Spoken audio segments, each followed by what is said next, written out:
Today I'm going to show you how to get the voice changer on TikTok. With the voice changer feature of TikTok, you can easily change your voice to the ones that are available on TikTok.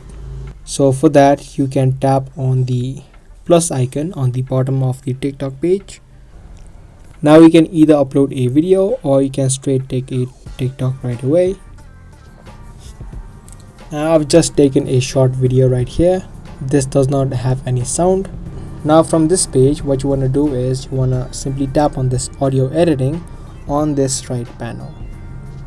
If you tap on it, now it's going to show you all of the voices that you can add to. You can add voices such like robot, electronic voices, echo voices, and many more.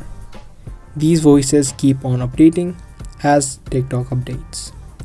You can simply tap on a particular voice, and as soon as you do that, the voice effect will be added to your TikTok. Now this video does not have any kind of voice.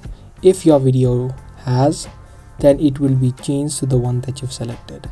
Now you can tap on save on the top right, and there you go. That's how exactly you can get the voice changer on TikTok.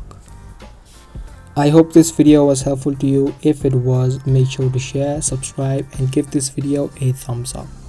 That's going to be all for today, and I'll see you in the next one.